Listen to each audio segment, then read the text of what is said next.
The life of Hildegard of Bingen, visions, music, and navigating the male-dominated church. Imagine a stone room in the Rhineland, sometime in the 12th century. The air is cool and faintly scented with beeswax and pressed herbs. A single narrow window lets in a blade of pale morning light, cutting across the wooden writing desk where parchments lie in neat stacks. Somewhere nearby, a low hum of voices drifts from the chapel, a gentle chant in Latin, the syllables rising and falling in slow, measured time. Here, in such a world, Hildegard of Bingen's life unfolded. Born in 1098, in the lush green lands of what is now Germany, she entered the religious life as a young girl, offered as many daughters of the nobility were, to the church. From the start, she was marked by something unusual. She spoke of visions, radiant, complex visions that came to her in moments of stillness and prayer. At first, these were private, carried in the quiet chambers of her mind.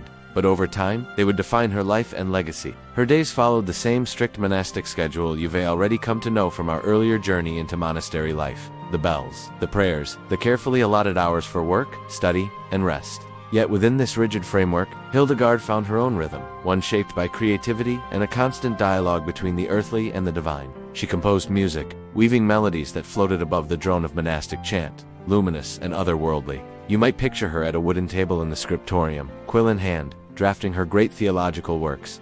Libe vitae meritorum and Libe. Her handwriting is steady but elegant, the ink dark against the pale surface of vellum. She writes not only of theology but of the natural world, the properties of plants, the movements of the stars, the humors of the body. Her mind roamed wide, unconfined by the narrow roles often assigned to women in the Middle Ages. And yet, the world outside the cloister was still very much governed by men. The hierarchy of the church was steep and rigid. For Hildegard to share her visions and writings with the world, she needed the endorsement of those in power. She corresponded with popes, emperors, and bishops, letters that, even today, reveal her unflinching confidence. In one, she gently but firmly rebukes clergy for moral failings. In another, she advises rulers with the authority of someone convinced her words are divinely inspired. Her visions were not merely mystical episodes, they were deeply structured, filled with symbolic architecture, towers, wheels, and spheres of fire. Images she later had illustrated in glowing, jewel-like colors. Imagine unrolling a medieval manuscript and seeing the vivid blues and golds,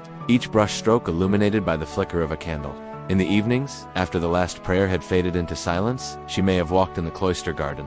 The plants she tended were more than food or medicine. They were living texts, each with its own healing properties and spiritual significance. The wind in the trees, the rustle of leaves, the scent of rosemary and sage, these too were part of her theology. Hildegard lived into her 80s, a remarkable span for the time. Her final years filled with writing, composing, and advising.